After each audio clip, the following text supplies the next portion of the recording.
Hi, this is Syed Farooq Hussain, and I teach students of ONA level physics, GCSE and IGCSE. Welcome to my YouTube channel.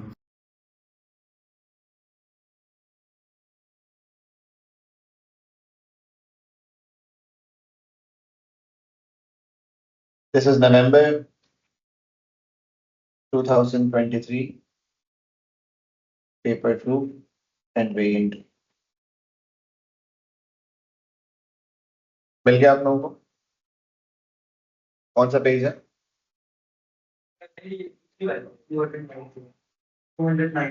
291. ठीक है, चलिए बताएं question 1 part A क्या answer हो.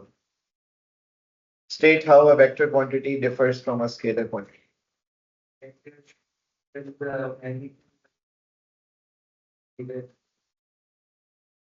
Vector quantity has magnitude and direction both, while scalar quantity just has magnitude.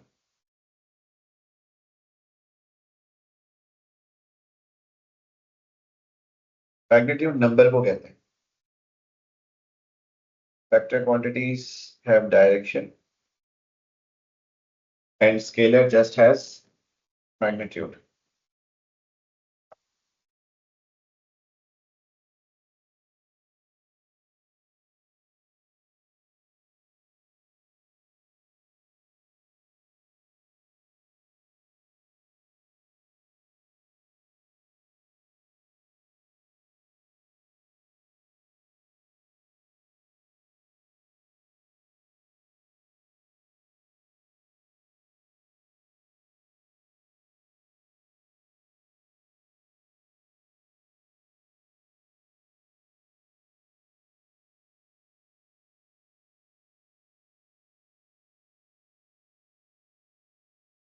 Underline all the vector quantities in the list.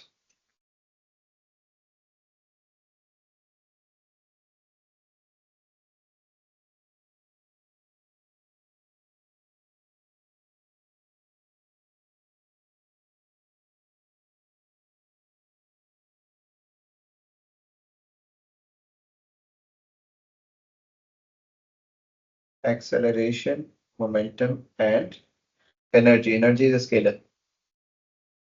Distance, energy, mass, temperature ये सब scalar है. Energy में direction नहीं होती.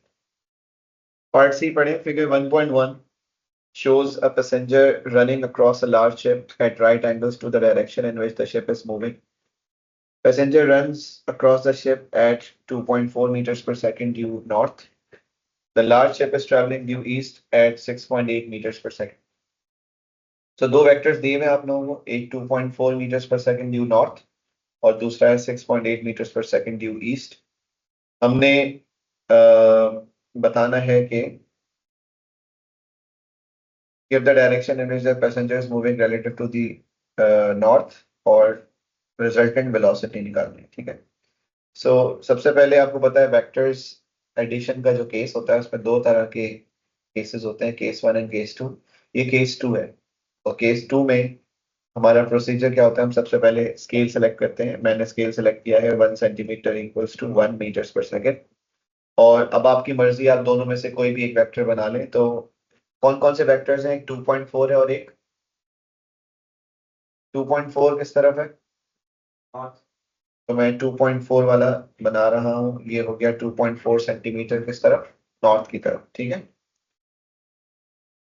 Second vector कितने का बनेगा? 6.8 का किस तरफ? ईस्ट की तरफ. और सेकंड वेक्टर हमेशा फर्स्ट वाले के हेड से बनता है, तो आप यहां से बनाएंगे, टेल से नहीं बनाएंगे. ठीक है. Resultant vector is from the tail of first to the head of the last vector. तो ये आपके पास रिजल्टेंट वेक्टर आ गया. और बनाने के बाद बताएं इसकी लेंथ कितनी आ रही है.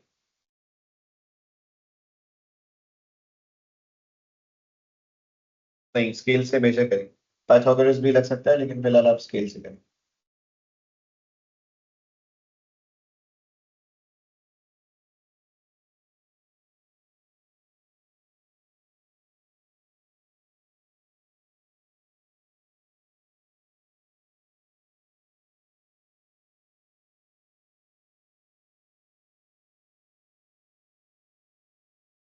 सेंटीमीटर सही में 1 मीटर पर सेकंड के बराबर. नहीं, बराबर है नहीं, हमने कंसिडर किया. इसको स्केलिंग कहते हैं।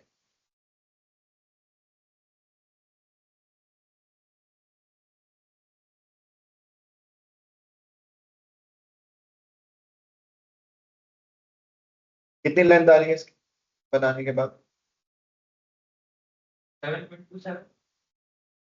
7.2 आ रही है। पाइथागोरस थ्योरम से भी हो सकता है, पाइथागोरस थ्योरम से भी इसका 7.2 ही आंसर आ रहा है। अच्छा, लेंथ निकालने के बाद मतलब वेलोसिटी निकालने के बाद उन्होंने हमसे ये भी पूछा था कि इसका डायरेक्शन बताएं। डायरेक्शन का मतलब होता है एंगल। किसके साथ? नॉर्थ के साथ। तो नॉर्थ वाला वेक्टर है और ये रिजल्टेंट है, तो रिजल्टेंट का नॉर्थ के साथ कितना डायरेक्शन है वो हम इससे निकाल सकते हैं, वरना प्रोट्रैक्टर से भी हो सकता है। ठीक है, ये साइड आपके पास अगर हम देखें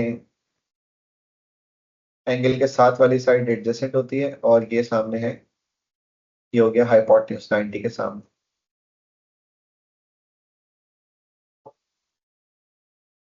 अंदर होगा इसमें। अगर ओपोजिट और एडजेसेंट लेंगे तो टेंजेंट लग सकता है। आप लोग प्रोट्रैक्टर यूज करें और मुझे प्रोट्रैक्टर से बताएं मेजर करके आप लोगों का एंगल 70 डिग्री आ रहा है या नहीं आ रहा।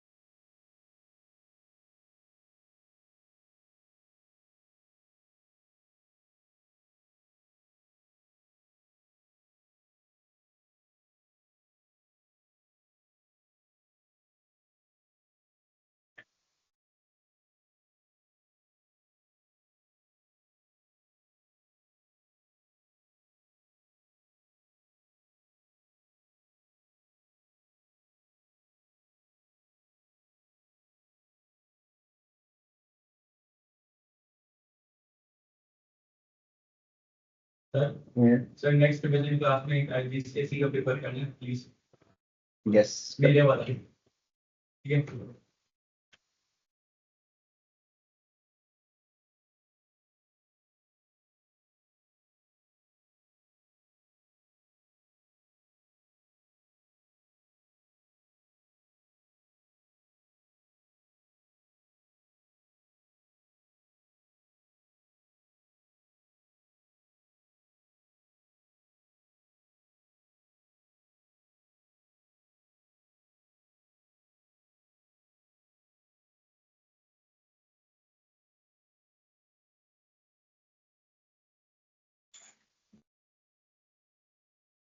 ठीक है। अब यहाँ आप लोग यहाँ पे प्रोट्रैक्टर रखकर भी एंगल मेजर कर सकते हैं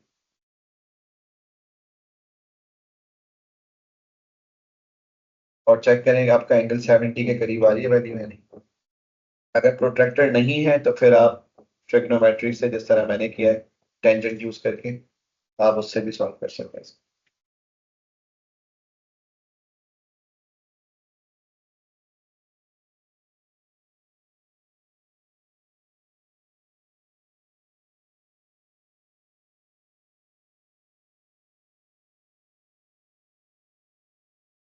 डन, 20.4 सही, 70 आ गया। नेक्स्ट क्वेश्चन पे चलें। देखिए 7.2 को 7.1 किसी स्टूडेंट का 7.1 आ रहा होगा, किसी का 7.2, थोड़ा बहुत मार्जिन हो सकता है, इतना रेंज गिवन होती है। 7.21 है तो हम यहाँ पर भी 7.2 ही लिख देते हैं। ठीक, आपका जो आ रहा होगा आप वो लिखेंगे, थोड़ा बहुत कम ज्यादा हो सकता है क्योंकि हमने मैनुअली ड्रॉ किया।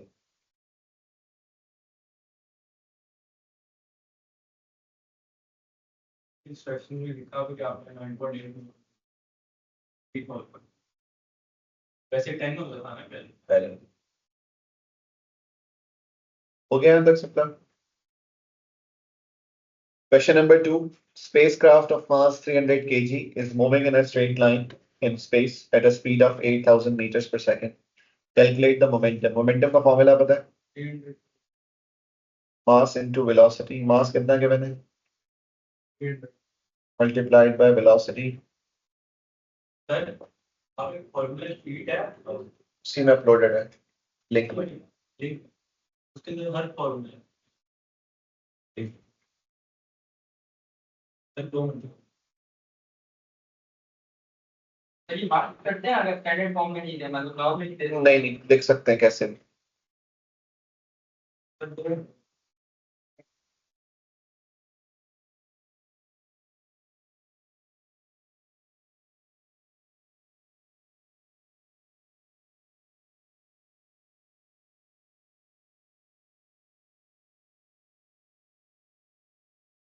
The fuel on the spacecraft explodes and the spacecraft splits into two parts. The direction in which the parts move does not change. After the explosion, the speed of the front part increases to 9,000 meters per second. It has a mass of 150 kg. Calculate the speed of the rear part after the explosion.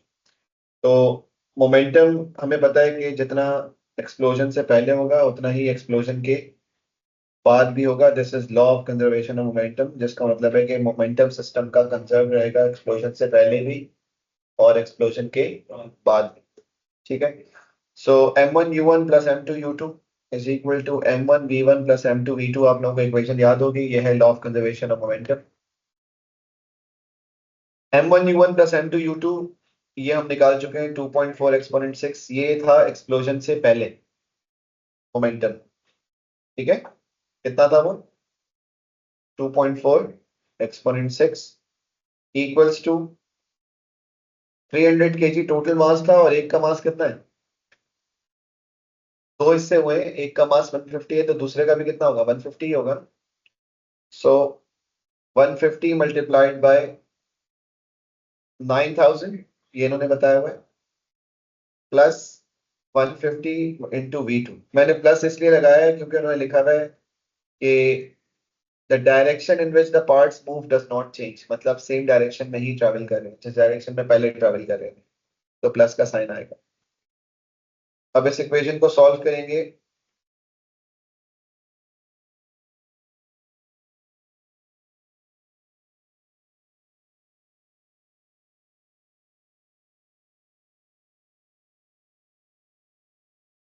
हाँ, 2.4 exponent 6 ये जो है ये उधर जाके minus हो गया है। ठीक है, जो आंसर आ जाए उसको 150 से डिवाइड कर दें, V2 की वैल्यू आ जाएगी। पहले 150 को 10,000 से मल्टीप्लाई कर दें, फिर कोई चीज पे जाकर माइनस। यस, ऐसे भी कर सकते हैं कि 150 को 9000 से मल्टीप्लाई कर लें, उसको उधर ले जाके माइनस करें, फिर दोनों वैल्यूज को माइनस करने के बाद जो आंसर आएगा उसको 150 से डिवाइड कर देंगे। तो आप बस चेक करें 7000 आ रहे हैं नहीं।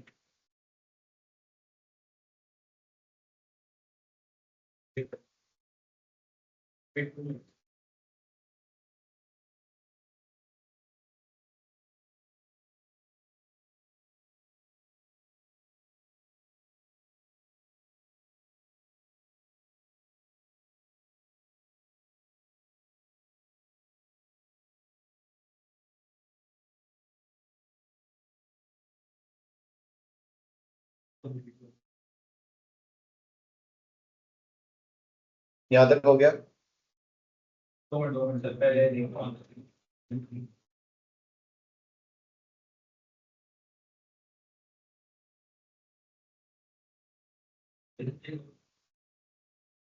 7,000।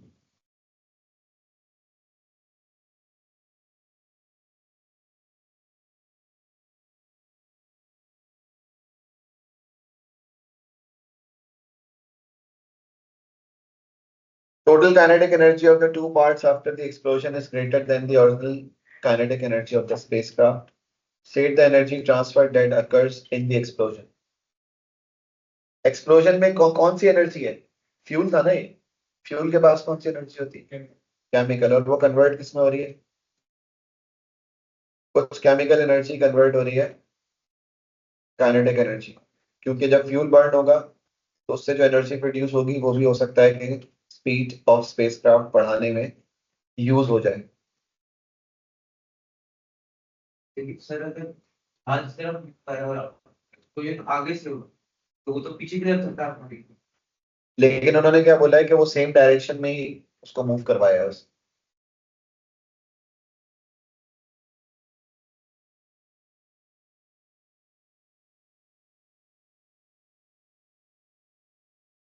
एवरेज फोर्स में क्या होता है? अच्छा, अब यहाँ तक हो गया आप लोगों का। फोर्स का फॉर्मूला होता है, हाँ, delta P upon delta T. M A को ही कहते हैं delta P upon delta T. इसमें जो delta V upon M A में ए की जगह अगर हम delta V upon delta T लिख दें तो ये M delta V upon delta T momentum time taken. तो ये भी फोर्स का फॉर्मूला है, ठीक है। Delta P change in momentum कितना आया, पहले मोमेंटम कितना था और बाद में मोमेंटम कितना है वो निकाल लें आप, या फिर आप एक काम करें एम डेल्टा वी वो तो पहले से निकाला। मास कितना था इनटू वेलोसिटी पहले कितनी थी 8000 थी और बाद में कितनी हो गई 9000। तो चेंज आया है 9000 minus 8000 divided by time taken कितना है बेटा 0.2। तो चेक करें इसका आंसर 7.5 एक्सपोनेंट 5 आ रहा है।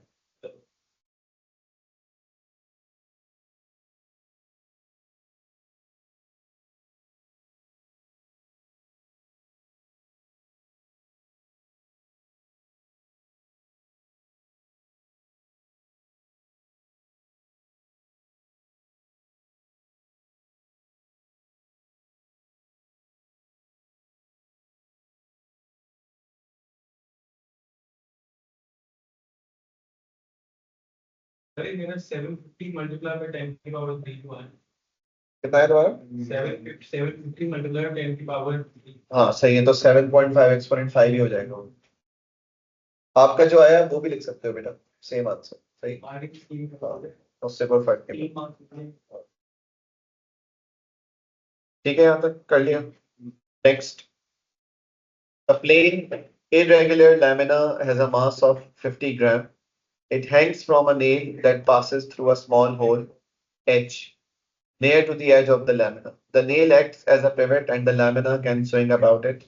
The lamina is held in the position shown in figure 3.1, a small distance above a horizontal bench. The center of gravity of the lamina is at G.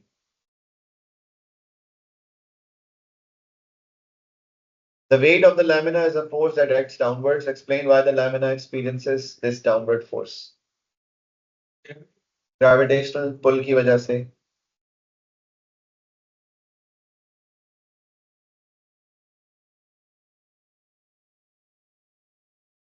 ठीक है, लैमिना कहाँ पर है, ये लैमिना अर्थ की gravitational field में है, इसकी वजह से इस पर ग्रेविटेशनल फोर्स एक्ट कर रही है।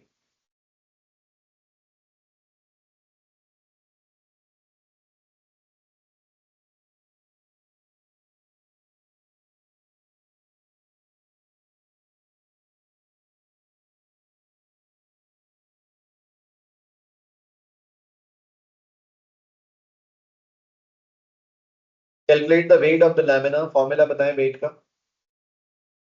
W equals to mg। Mass कितना गिवन था 50 और g की वैल्यू कितनी लेंगे 9.8। अच्छा, जो मास गिवन है 50 वो ग्राम में गिवन, ग्राम को किलोग्राम में कन्वर्ट करने के लिए डिवाइड करते हैं 1000 से, इसलिए हमने 10 की पावर -3 लिखी है। यहाँ पे डिवाइड बाय 1000 करते हैं या फिर 10 की पावर -3 लिखते हैं, एक ही बात।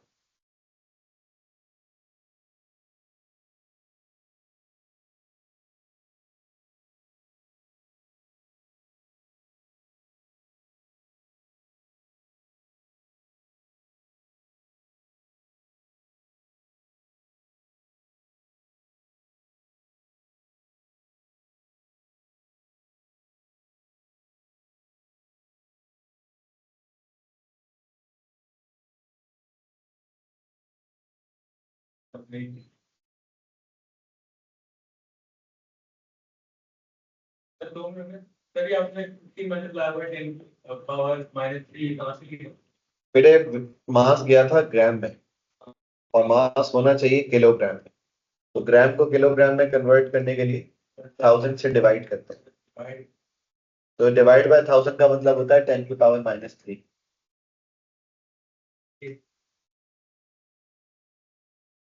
सर ठीक।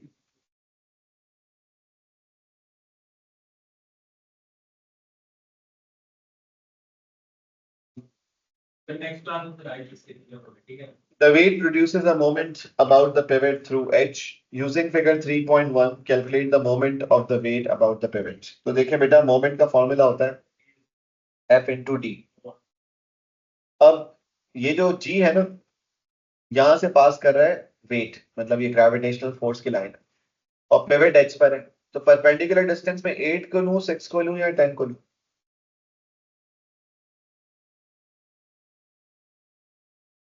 8.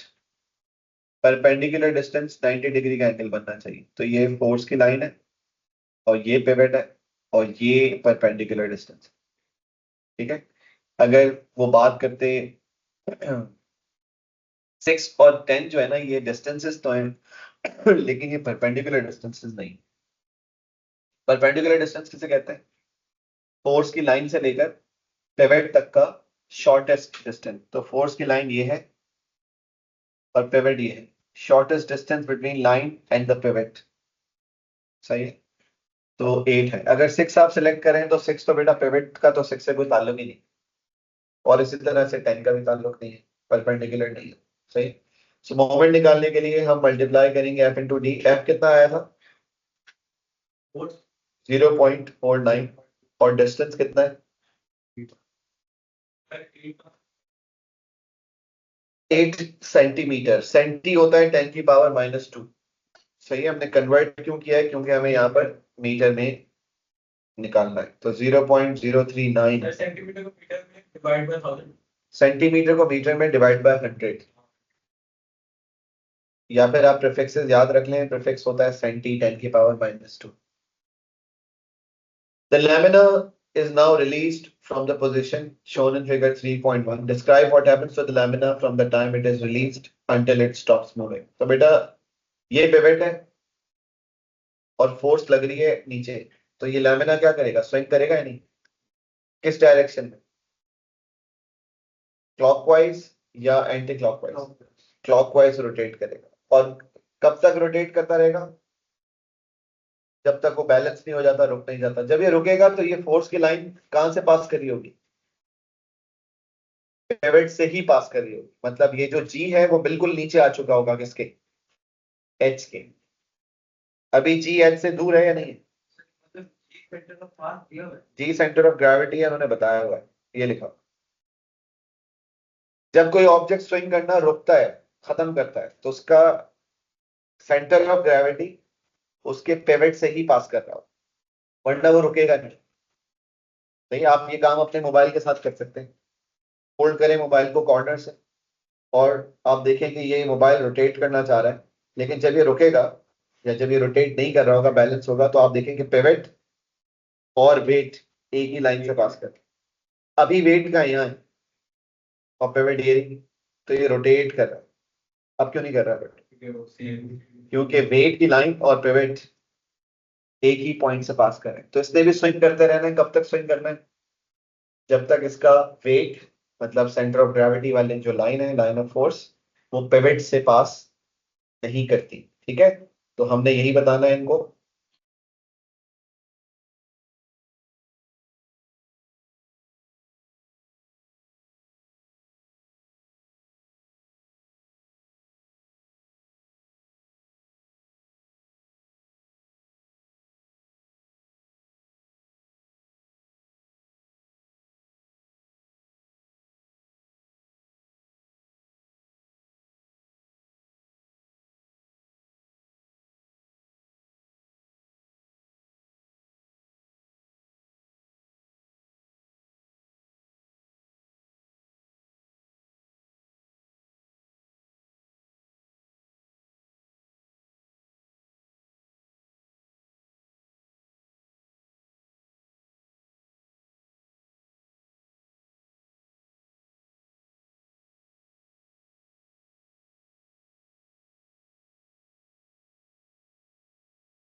ठीक है, फाइनली वो रेस्ट में आएगा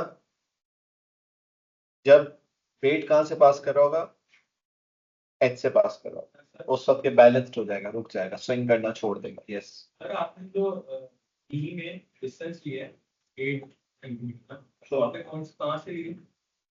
फोर्स की लाइन और ये पिवट है, बताया है ना नीचे, centre of gravity is at that. तो यहाँ से फोर्स की लाइन पास करें उस तरह बैठ करें प्रॉपर। और ये पिवट है, तो ये डिस्टेंस लेंगे। Next step, figure 4.1 shows a long vertical tube sealed at the base and open at the other end. The tube is 1 meter long. The cross-sectional area of the tube is 4 exponent minus 4 meters square. It is filled with a liquid of density 1.4 exponent 4 kilogram per meter cube. तो total इसकी length कितनी दी हुई है आपके पास, 1 metre. Area दिया हुआ है, atmospheric pressure बताया हुआ नीचे के 1 एक्सपोनेंट 5 पास्कल। ठीक है, calculate the total pressure. Pressure का फॉर्मूला होता है rho G H. Total pressure निकालने के लिए हमने प्रेशर ड्यू टू वाटर निकालना है और उसमें एटमॉस्फेरिक प्रेशर ऐड करना है। ठीक है, water pressure due to water है rho G H plus atmospheric pressure उन्होंने बताया हुआ है 1 एक्सपोनेंट 5। रो में रो होता है डेंसिटी, कितनी गिवन है 1.4 एक्सपोनेंट 4, जी की वैल्यू होती है 9.8 और एच है 1 मीटर। इसका जो आंसर आ जाए उसमें 1 एक्सपोनेंट 5 को आप ऐड कर लें तो आपको मिल जाएगा। क्योंकि बेटा अगर मैं आपसे पूछूं इस वक्त कि आप पर प्रेशर एक्ट कर रहा है या नहीं कर रहा, तो आप क्या बताएं, कौन सा प्रेशर, एटमॉस्फेरिक प्रेशर। और अगर आप पानी में चले जाएं तो पानी भी अप्लाई करेगा प्रेशर, तो कितने प्रेशर हो गए, 2 हो गए। पानी में तो खाली पानी ही गया था। पानी में सिर्फ पानी नहीं होगा ना, एटमॉस्फेरिक प्रेशर तो था ही, पानी भी आपके ऊपर आ गया। इस वक्त आप पर कौन सा प्रेशर एक्ट कर रहा है, अगर आप पानी में चले जाएं तो एटमॉस्फेरिक प्रेशर खत्म हो जाएगा तुम्हारा। पानी भी बेटा एटमॉस्फेयर के नीचे ही है। अगर आप पहले ही कोई एक लोड उठाए हुए हो, मैं आपको मजीद लोड दे दूं तो लोड बढ़ता ही है, लोड खत्म कहां से हो जाए। तो दोनों प्रेशर ऐड होंगे तो टोटल प्रेशर मिलेगा ना। इस वक्त हम पानी में नहीं है लेकिन हम पर प्रेशर है एटमॉस्फेरिक प्रेशर। अगर हम पानी में चले जाए, अगर टोटल प्रेशर नहीं लिखा होता तो लिखा होता प्रेशर ड्यू टू वाटर, और फिर हम सिर्फ रो जी एच करते, इसमें 1 एक्सपोनेंट 5 ऐड नहीं करते। एच डेप्थ है, उन्होंने दी हुई है लेंथ 1 मीटर। अब फोर्स निकालने के लिए क्या करेंगे बेटा, एफ का फॉर्मूला होता है, प्रेशर होता है फोर्स अपॉन एरिया, तो एफ हो जाएगा प्रेशर इनटू एरिया। प्रेशर हम निकाल चुके हैं, वो है 2.4 एक्सपोनेंट 5 और एरिया उन्होंने हमें दिया हुआ है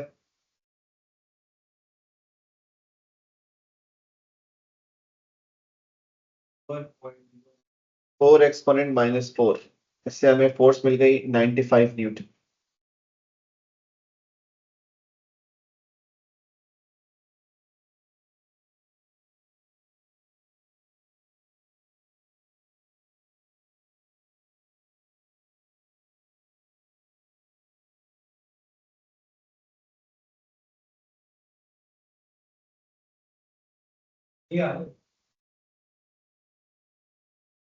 याद हो गया।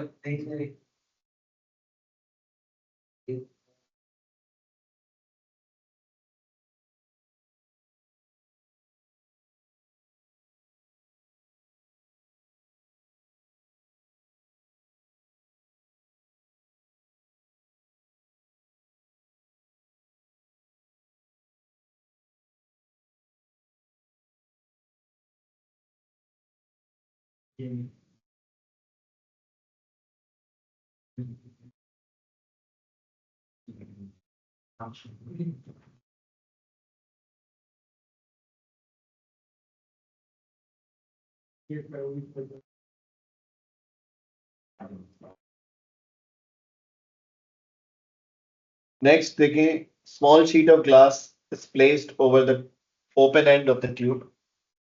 The tube is inverted in a container of the dense liquid. The open end of the tube and the sheet of the glass are a short distance below the surface of the liquid. Figure 4.2 shows the arrangement. The sheet of the glass seals the open end of the inverted tube. Describe what happens in the inverted tube when the sheet of glass is removed. अभी इसमें पूरा पानी भरा हुआ है, भरा हुआ है, इन्वर्टेड ट्यूब है और इसमें पानी है, लिक्विड है कोई भी, और नीचे क्या लगाई हुई है, और ये पूरा फिल्ड है। वो कह रहे हैं कि अगर मैं शीट ऑफ ग्लास रिमूव कर दूं, हटा दूं, सो इसके साथ क्या होगा ट्यूब? पानी थोड़ा सा पानी नीचे चला जाएगा, जब प्रेशर बराबर हो जाएगा नीचे वापस वेरी गुड, थोड़ा सा पानी इसमें से ये तो नॉर्मल गिरेगा। क्यों गिरेगा? देखिए आप एक बात समझिए, ये जो टोटल प्रेशर था वो कितना लगा रहा था? 2.4 एक्सपोनेंट 5। तो इसमें से सिर्फ और सिर्फ उतना लिक्विड रह जाएगा जो एटमॉस्फेरिक प्रेशर को बर्दाश्त कर सकता हो। एटमॉस्फेरिक प्रेशर 2.4 एक्सपोनेंट 5 नहीं है, 1 एक्सपोनेंट 5। तो इस ट्यूब में से कुछ पानी क्यों निकल जाएगा? क्योंकि एटमॉस्फेरिक प्रेशर 2.4 एक्सपोनेंट 5 नहीं है। कितना है वो? 1 एक्सपोनेंट 5। तो एक्स्ट्रा पानी जो एक्स्ट्रा प्रेशर क्रिएट कर रहा है वो क्या हो जाएगा? वो इस ट्यूब को हटाने के बाद, इस सील को हटाने के बाद, जो है शीट ऑफ ग्लास को हटाने के बाद, वो पानी गिर जाए। और कब तक गिरेगा? जब तक लिक्विड का प्रेशर एटमॉस्फेरिक प्रेशर के बराबर नहीं होता।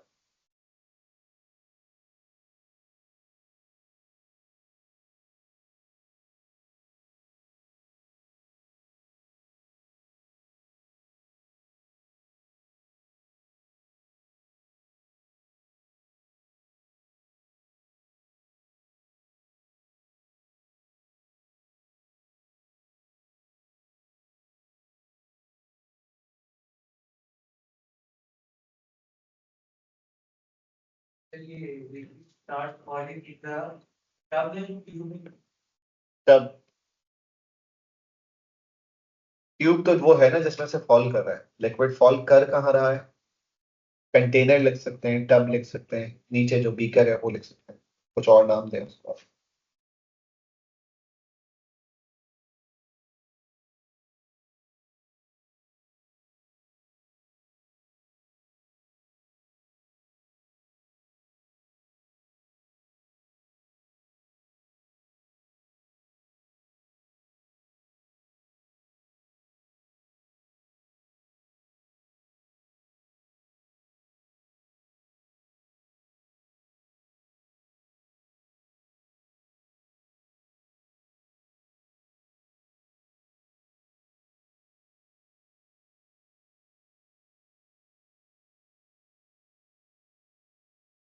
Done?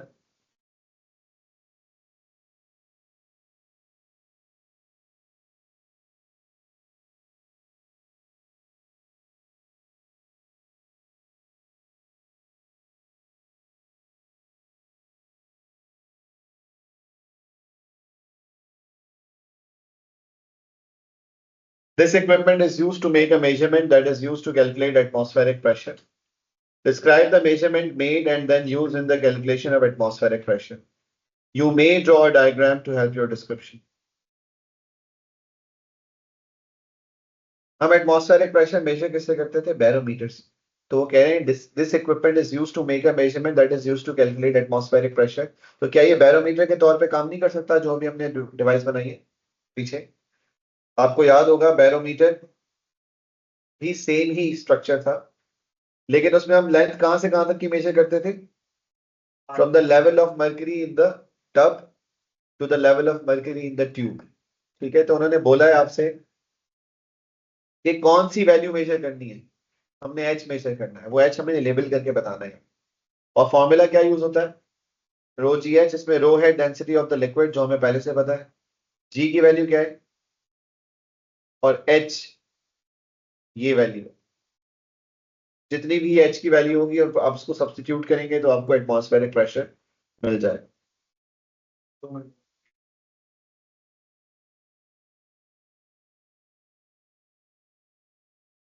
देखिए नीचे देखते हैं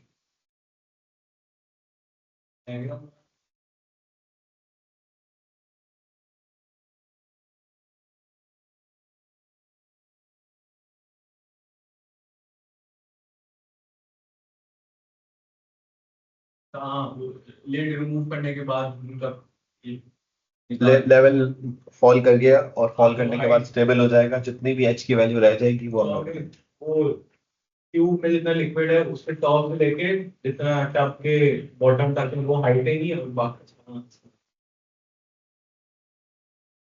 सर वहां पे लिखी यू मे ड्रॉ डायग्राम। अगर हम डायग्राम ड्रॉ नहीं करेंगे तो हमें ये सब कुछ लिख के बताना पड़ेगा, इसलिए डायग्राम बना ले तो अच्छा अकर्स। इवेपोरेशन के थ्रू टेम्परेचर डिक्रीज करता है, कूलिंग होती है, क्यों सिखाया था आप लोग। इवेपोरेशन क्यों होगी, जो मॉलिक्यूल्स हैं वाटर के वो सराउंडिंग से एनर्जी गेन करेंगे, सही है, और जब हाई एनर्जी मॉलिक्यूल्स होंगे वो बॉन्ड्स ब्रेक करके स्केप कर जाएंगे, चले जाएंगे, तो इसकी वजह से सराउंडिंग की एनर्जी क्या होती जा रही है, कम होती जा रही है, टेम्परेचर ड्रॉप होगा या बढ़ेगा, ड्रॉप होगा, इस वजह से कूलिंग इफेक्ट क्रिएट होता है। इवेपोरेशन इस तरह से कूलिंग करती है, और ये एक इवेपोरेशन की एक तरह से एप्लीकेशन है।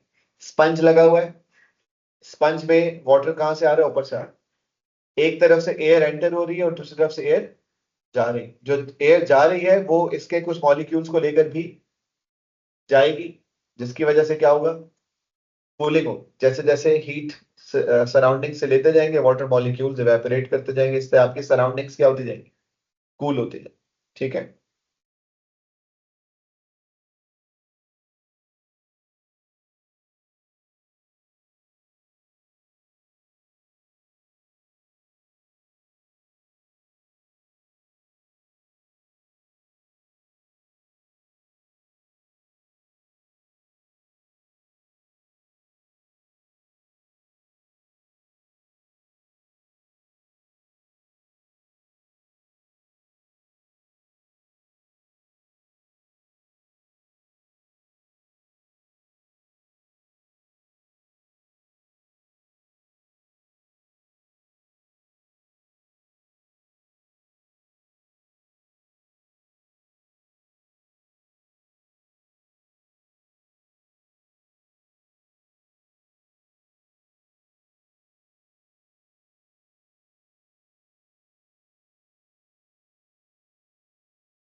Explain why energy is needed to when the water is evaporated. Water evaporate हो रहा है, इसका मतलब है स्टेट चेंज हो रही है, कहाँ से, लिक्विड टू गैस या लिक्विड टू वेपर्स हम कह सकते हैं। तो एनर्जी क्यों चाहिए, to break the bonds, to increase separation, state change करने के लिए एनर्जी चाहिए होती नहीं चाहिए होती। सो एनर्जी इसलिए चाहिए ताकि हम बॉन्ड्स ब्रेक कर सकें, स्टेट चेंज कर सकें, सेपरेशन बिटवीन मॉलिक्यूल्स इंक्रीज कर सकें। इवेपोरेशन और बॉइलिंग में क्या फर्क होता है, चार डिफरेंसेस लिखवाए थे आप लोग, कोई भी दो लिख लें।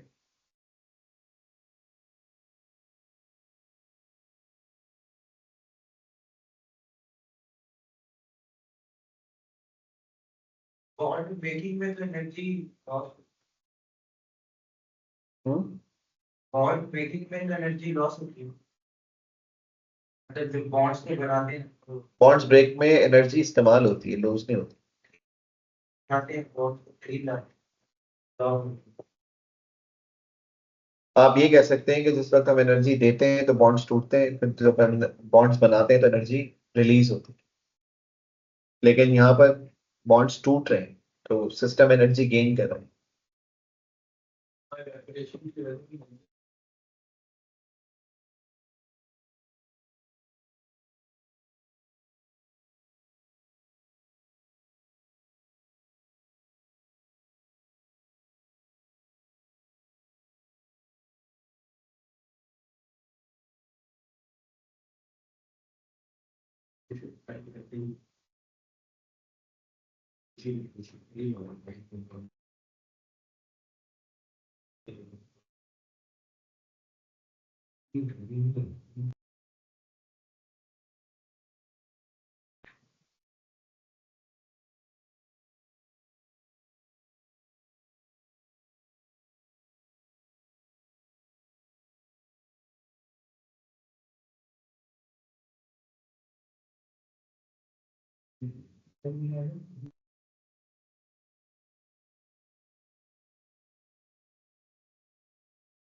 Done. State what is meant by frequency. Number of waves या oscillations generated by the source per unit time.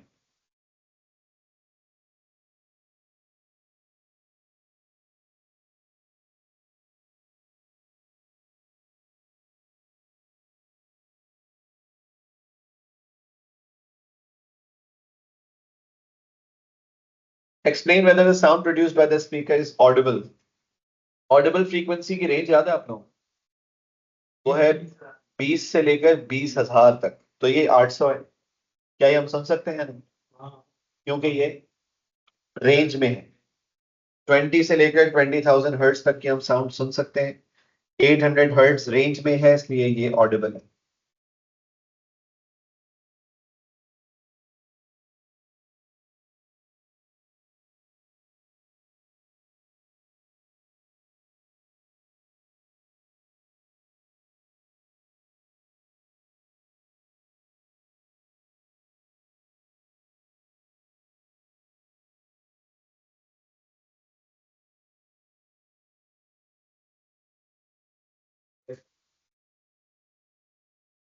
Describe the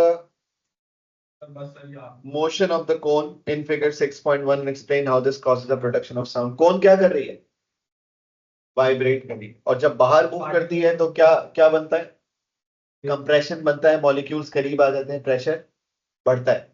और जब वो इन मूव करती है तो रेयर फ्रैक्शन क्रिएट होता है, मॉलिक्यूल्स दूर होते हैं, उधर जगह कम होती है, जगह ज्यादा होती है, मॉलिक्यूल्स कम होते हैं और प्रेशर लो होता है। इसकी कंटिन्यूस वाइब्रेशन की वजह से कंप्रेशन और रेयर फ्रैक्शंस प्रोड्यूस होते हैं, मतलब साउंड प्रोड्यूस होते हैं।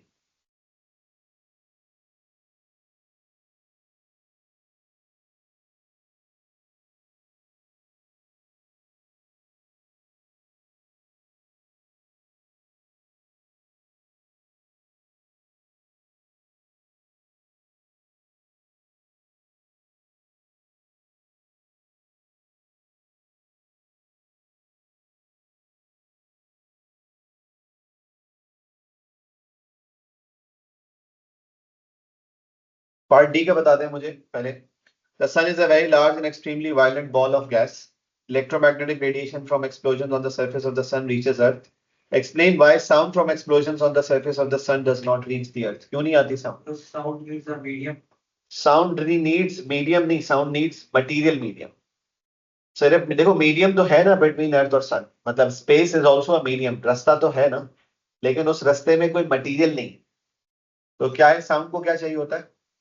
मटेरियल मीडियम चाहिए होता है, मतलब सॉलिड, लिक्विड या गैस, कोई ऐसा मीडियम हो तो साउंड ट्रेवल कर सकती है। वैक्यूम में साउंड ट्रेवल नहीं कर सकती। और इलेक्ट्रोमैग्नेटिक वेव्स जैसे कि लाइट हो गई, ये सन से अर्थ तक पहुंच रही है। क्यों? क्योंकि लाइट वैक्यूम में ट्रेवल कर सकती है।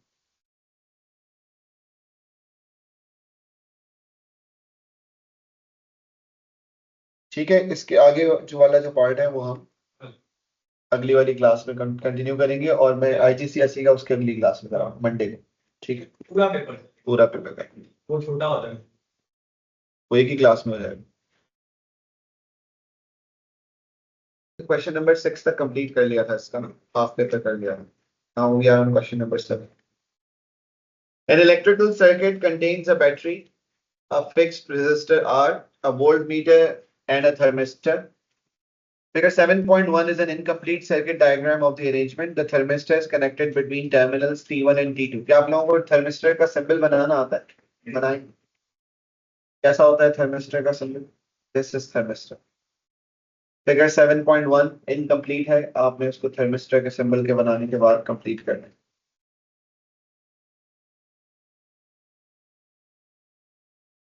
डन।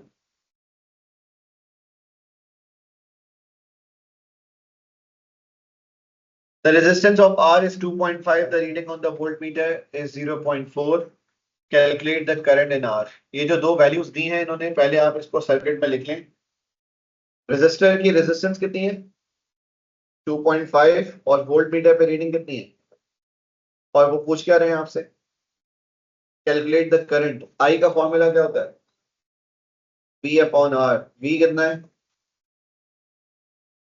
Divided by 2.5। क्या आंसर आया,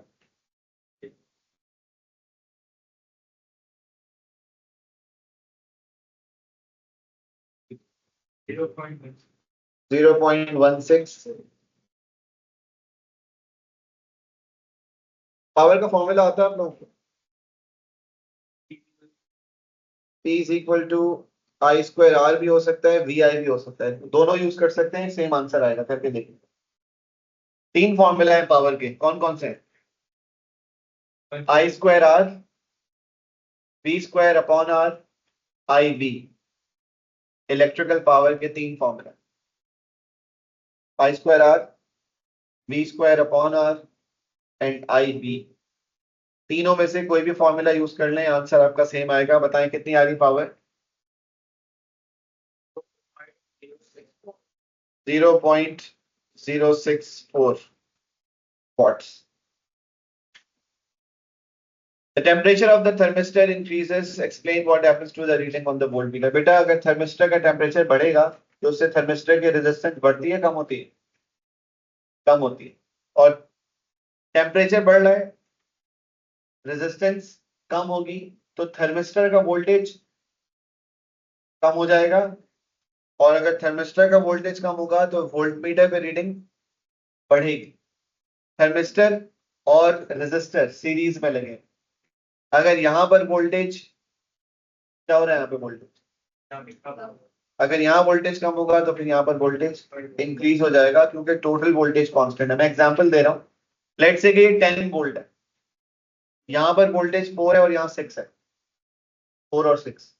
अगर यहाँ पर वोल्टेज क्या हो रहा है, कम हो रहा है, जैसे 4 और 6 था, अगर यहाँ पर 6 से 5 हो जाता है तो वहां पर बढ़कर 5 होगा, तभी तो टोटल मिला के 10 होगा। तो क्योंकि सीरीज में लगे हुए, अगर एक का वोल्टेज कम होगा तो दूसरे का वोल्टेज बढ़ जाए। ठीक है, ये बात समझ आ रही है। तो हम क्या लिखेंगे इसमें, as temperature increases the resistance of the thermistor decreases, so the current increases as the voltmeter reading increases। एक तो ये एक्सप्लेनेशन है। दूसरी एक्सप्लेनेशन मैंने आपको क्या बताई कि थर्मिस्टर की रेजिस्टेंस जो है वो कम हो रही है, जिससे थर्मिस्टर का वोल्टेज कम होगा, और थर्मिस्टर का वोल्टेज कम होने की वजह से रेजिस्टर के अक्रॉस जो वोल्टेज है वो इंक्रीज हो जाएगा।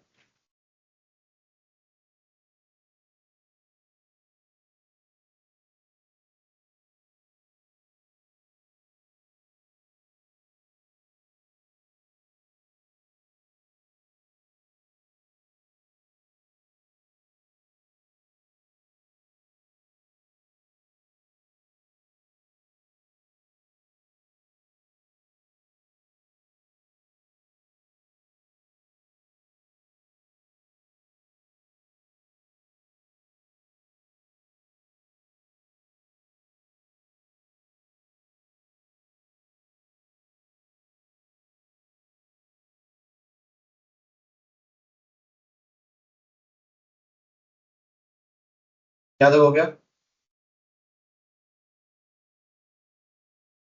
Figure 8.1 shows a permanent magnet attached to one end of unstretched spring and held at rest just above a solenoid. The solenoid is connected to a sensitive ammeter. State the name of a substance from which permanent magnets are made. Steel. The magnet is released and moves downwards towards the solenoid. Magnet को क्या किया इन्होंने, छोड़ा, और छोड़ने के बाद ये magnet downward fall कर रहा है। The ammeter shows that there is a current in the solenoid when the magnet moves. Explain why there is a current in the solenoid। आपको ये पता चल रहा है कि ये किस चैप्टर का क्वेश्चन है, कौन सा मैग्नेटिज्म का कौन सा चैप्टर, ये इंडक्शन है। और इंडक्शन जब भी आ जाती है तो आपको फैराडेज लॉ याद होना चाहिए। फैराडेज लॉ सुना है? इंड्यूस्ड ईएमएफ, मैंने आप लोगों से कहा था मैं नोट सुनना शुरू करूंगा, है ना? सुना है? Induced EMF is directly proportional to the rate of change in magnetic field lines through the coil. Magnet fall कर रहा है तो क्या मैग्नेटिक फील्ड लाइंस कांस्टेंट है या वो भी चेंज होगी? मैग्नेटिक फील्ड लाइंस कभी सोलेनॉइड की तरफ बढ़ रही हैं, कभी कम हो रही हैं। और जब भी किसी कॉइल से, सोलेनॉइड मींस कॉइल, जब भी किसी कॉइल से मैग्नेटिक फील्ड लाइंस आप चेंज करते हैं तो उस कॉइल में क्या इंड्यूस हो जाता है? ईएमएफ इंड्यूस हो जाता है। ठीक है, यही हमने यहाँ लिखना है, दिस इज फैराडेज लॉ कि मैग्नेट की मूवमेंट की वजह से सोलेनॉइड में मैग्नेटिक फील्ड लाइंस चेंज होंगी और change in magnetic field lines की वजह से सोलेनॉइड में ईएमएफ इंड्यूस होगा और उस ईएमएफ की वजह से करंट है सोलेनॉइड में।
Done?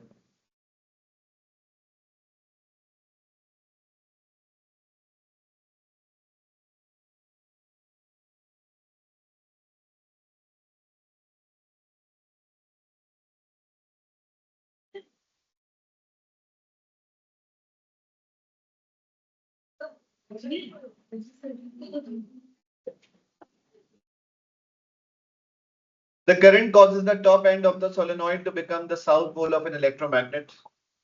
The bottom end of the permanent magnet is in south pole.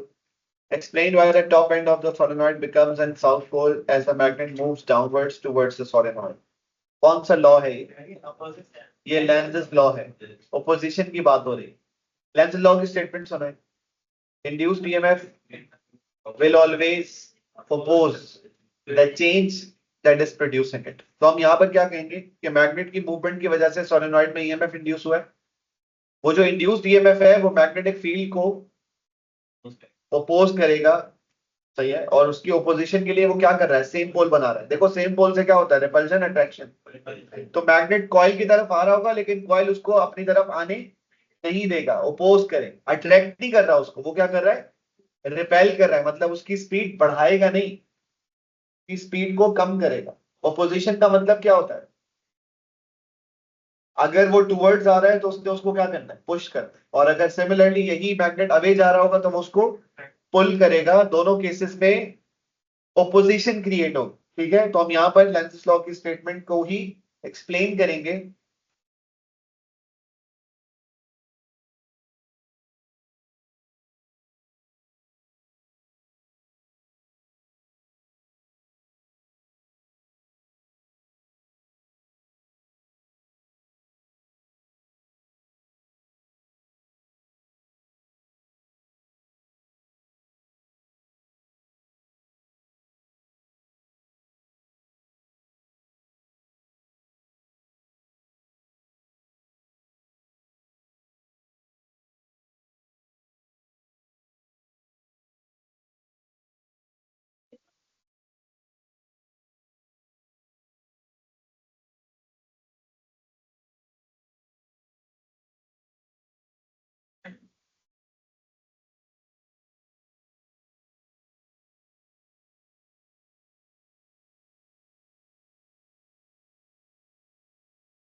The magnet oscillates up and down. Describe what happens to the current in the solenoid. Solenoid में current है या नहीं है? Constant रहेगा, change होगा, कौन सा current है?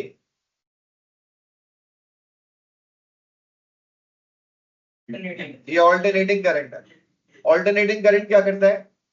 बार बार उसकी डायरेक्शन भी चेंज होगी और मैग्नीट्यूड भी चेंज होगा। क्वेश्चन पढ़ रहे हैं आप लोग? The magnet oscillates up and down, magnet नीचे भी जा रहा है और जिसकी वजह से बार बार ईएमएफ इंड्यूस तो होगा, करंट इंड्यूस तो होगा, लेकिन करंट कैसा करंट होगा? ऑल्टरनेटिंग करंट होगा। मतलब करंट भी बार बार क्या करेगा? डायरेक्शन भी चेंज करेगा और मैग्नीट्यूड को भी चेंज करेगा। सही है, वैल्यू भी चेंज होगी और पोलैरिटी भी चेंज होगी।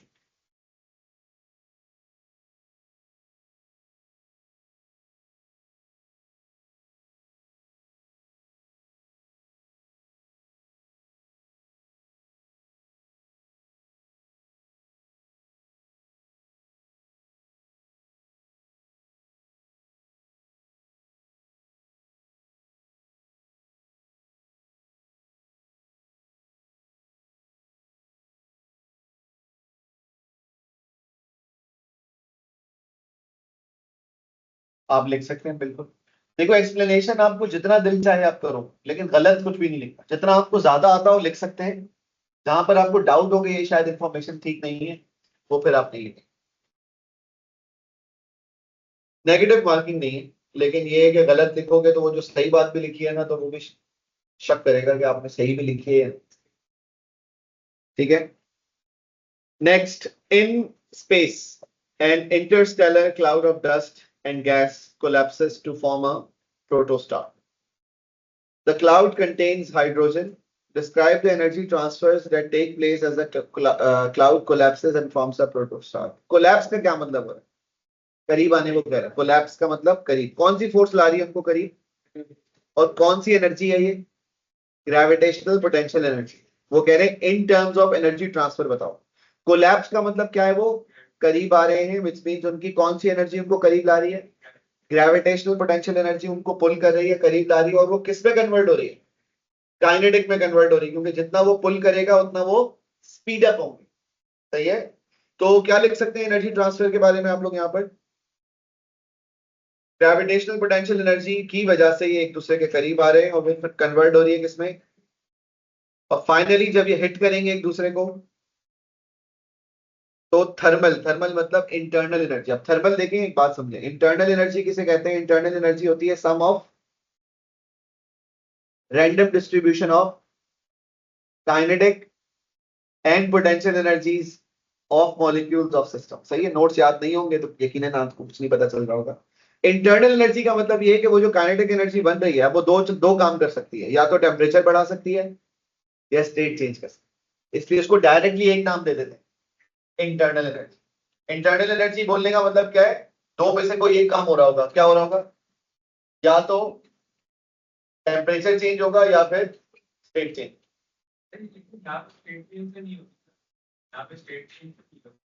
हो रही होगी ना, क्योंकि कोलैप्स कर रहे हैं ना, तो वो हिट कर रहे होंगे, तो फाइनली क्या हो रहा होगा? स्टेट भी चेंज हो रही होगी। दोनों ही काम हो सकते हैं, इसलिए उन्होंने उसको नाम क्या दिया है? इंटरनल एनर्जी का नाम।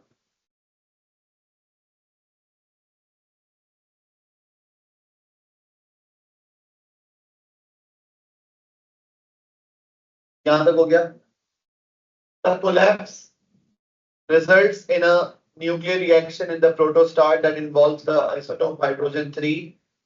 Isotopes hydrogen 3 is radioactive and decays by beta particle emission. State how the nuclei of isotopes of the same element are different. बेटा isotopes किसे कहते हैं?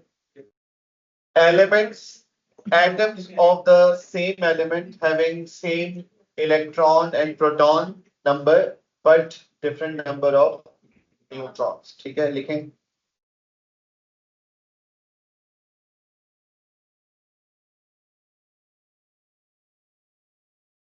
हाइड्रोजन 3 बीटा पार्टिकल एमिट क्यों नहीं कर सकता? क्योंकि हाइड्रोजन 3 में इतने नंबर ऑफ न्यूक्लियॉन्स ही नहीं है। अल्फा पार्टिकल एमिट क्यों नहीं कर सकता? अल्फा पार्टिकल में होते हैं 2 प्रोटॉन और 2 न्यूट्रॉन। ये हाइड्रोजन 3 में क्या क्या है? 1 प्रोटॉन है और 2 न्यूट्रॉन है ना? तो अल्फा पार्टिकल में कितने होते हैं? 2 प्रोटॉन 2 न्यूट्रॉन, तो इसमें इतना मैटर ही नहीं है, इसमें इतना मास ही नहीं है, इसमें नंबर ऑफ पार्टिकल्स इतने नहीं है, एमिशन क्या हो?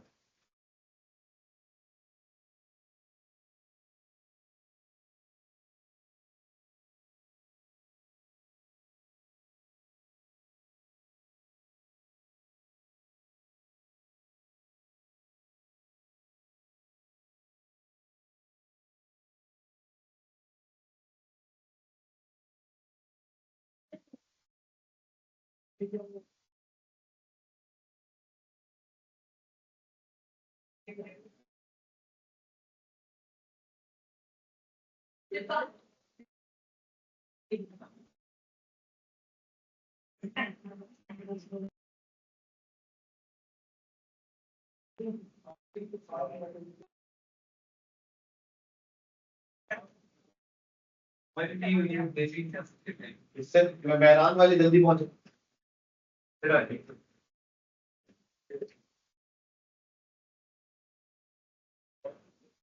नहीं आती है गाड़ी, आगे वाली गाड़ी में ठीक है क्या है?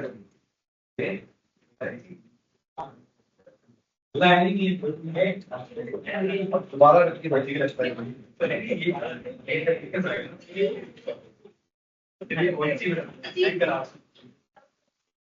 क्या तक हो गया? Complete the equation for the decay of hydrogen 3 to an isotope of helium. बेटा बीटा होता है, बीटा की कॉम्पोजिशन याद है आप लोग? 0 माइनस 1। अब बेटा अगर मैंने यहाँ 0 लिखा हुआ है तो इधर क्या होना चाहिए? 3 और इधर आएगा 2। 2 minus 1 is 1, 3 plus 0 is 3।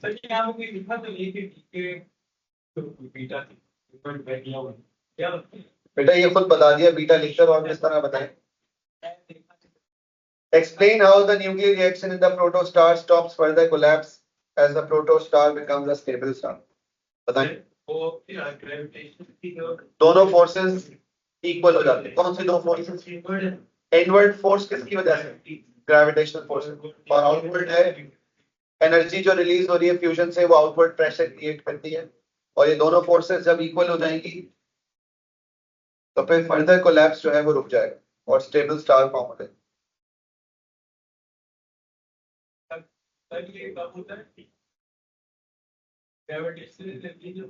Gravitational energy या ग्रेविटेशनल फोर्स तो पहले से है शुरू से, जब उसकी वजह से फ्यूजन क्रिएट होगी, और जब फ्यूजन क्रिएट होगी तो fusion external force, outward force create करेगी ग्रेविटेशनल फोर्स के ऑपोजिट, मतलब अट्रैक्टिव फोर्स करीब ला रही है और ये वाली जो फोर्स है आउटवर्ड फोर्स, ये उनको क्या कर रही है?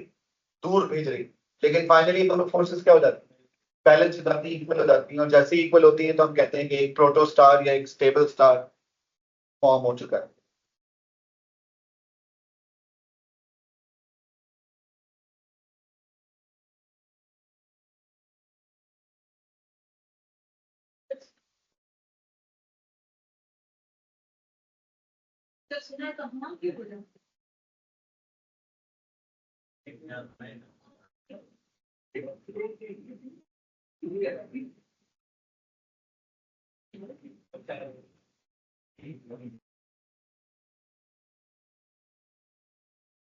The cloud of dust and gas that collapses also contains atoms of the heaviest elements. कौन सा heaviest element बनता है? आयरन तक पहुंच जाते हैं, ठीक है। State which part of the life cycle of a star is responsible for the production of the heaviest elements. Heaviest elements are produced when red supergiant explodes in supernova explosion. ये final state होती है star formation में। बेटा notes रोज याद करना शुरू करते हैं हम लोग, आखिर में शुरू करेंगे तो बर्डन ज्यादा हो जाए, उसकी वजह से आपका ग्रेड अफेक्ट होगा। जहां पर आप ए और ए स्टार ले सकते होंगे, याद रखिएगा आपका बी आएगा, फिर मुझे नहीं बोलना, ठीक है। तो रोज थोड़ा थोड़ा याद करते रहे, इतना बर्डन नहीं है, आप रिवाइज करें और रोज आप आधा चैप्टर एक चैप्टर के करीब रिवाइज करें, याद करें और किसी को सुनाते रहकर, ठीक है। सिफारिश दोस्त को कॉल करके सुना दें। जी बेटा, the isotope iodine 131 emits two types of nuclear radiation. Gamma radiation is one of the types emitted. A sample of iodine 131 produces a narrow beam of radiation which passes into a magnetic field. Figure 10.1 shows some of the paths taken in the magnetic field by the radiation emitted from the sample. The radiation of the magnetic field is into the page. Direction of the magnetic field is into the page. On figure 10.1, mark with a gamma symbol any of the paths taken by the gamma radiation. बेटा gamma तो straight ही जाएगा, तो हमने यहाँ पर gamma symbol बनाना है. Gamma straight क्यों जाता है? Neutral है, wave है, इस पर electric और magnetic forces का effect नहीं होता. Determine the other type of radiation emitted by iodine. Explain how you obtain your answer. Type of radiation और उसके explanation बताएं. तो इसमें बेटा लेफ्ट हैंड रूल लगाएं. लेफ्ट हैंड रूल कैसे करते हैं? ऐसे हाथ खोलें, ठीक है, और मैग्नेटिक फील्ड कहां पर है? Into the page. From magnetic field को इनटू द पेज पॉइंट करेंगे. फोर्स कहां है? नीचे. और ये वाली जो फिंगर है, सेकंड फिंगर आपकी, ये किस तरफ पॉइंट कर रही है? ये ऑपोजिट डायरेक्शन में पॉइंट कर रही है ना. देखिए यहां पर क्या डायरेक्शन शो हो रही है पार्टिकल्स की? राइट. लेकिन हमारी जो सेकंड फिंगर है वो पॉइंट कर रही है लेफ्ट. कौन सा पार्टिकल है? ये बीटा है, इलेक्ट्रॉन है. क्यों पता चल रहा है बीटा है? क्योंकि बीटा हमेशा कन्वेंशनल करंट के ऑपोजिट फ्लो करता है, और वो हमने बताने के बाद इनको रीजन भी बताना. ठीक है, क्या बताएंगे? कौन सा रूल यूज किया हमने?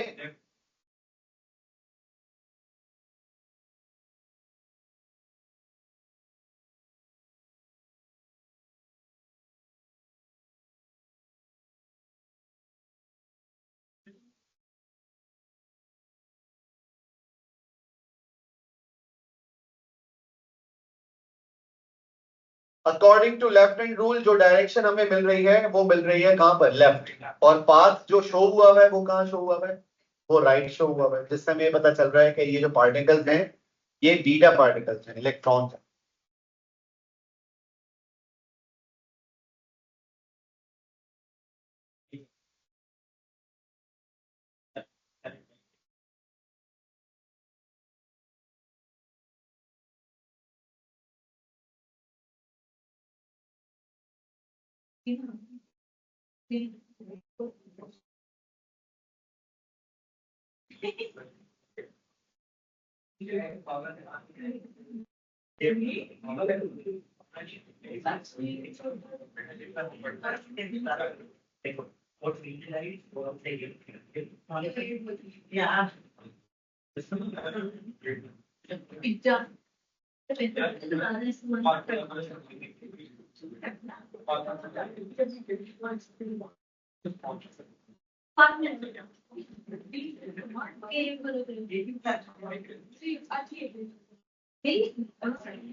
क्या तक हो गया?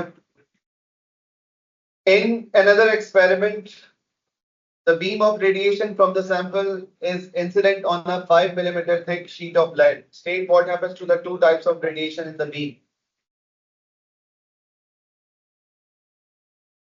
लेड से कौन रुक जाता है?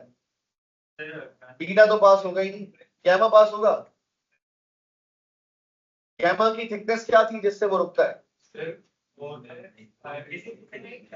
वो सेंटीमीटर्स में थी या मिलीमीटर्स में? ये क्या लिखा हुआ है? तो क्या होगा? गैमा पास हो जाएगा या रुकेगा? गैमा रेडिएशन क्यों पास हो जाएंगी? क्योंकि जो थिक लाइट है ना वो इतना थिक नहीं है कि उसको रोक सके.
गैमा को कंप्लीटली स्टॉप करने के लिए शीट की थिकनेस क्या होती है? 5 to 7 सेंटीमीटर। ये क्या है? ये मिलीमीटर है, और मिलीमीटर बहुत मतलब 10 टाइम्स कम होता है। आपको पता ना, 1 सेंटीमीटर 10 मिलीमीटर के बराबर। ठीक है, then next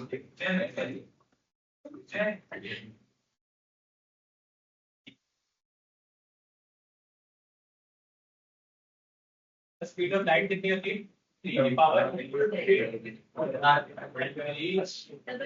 3 multiplied by 10 to the power 8। 3 की पावर 8 नहीं। शॉर्ट फॉर्म करके Gamma radiation produced has frequency 8.8 exponent 19. Speed of electromagnetic radiation is formula होता है V is equal to F lambda। Lambda हो जाएगा V upon F। V कितना given है? 3 exponent 8 divided by frequency कितनी है? 8.8 exponent 19। क्या आंसर आया? 3.4 exponent -12 आंसर आ रहा है।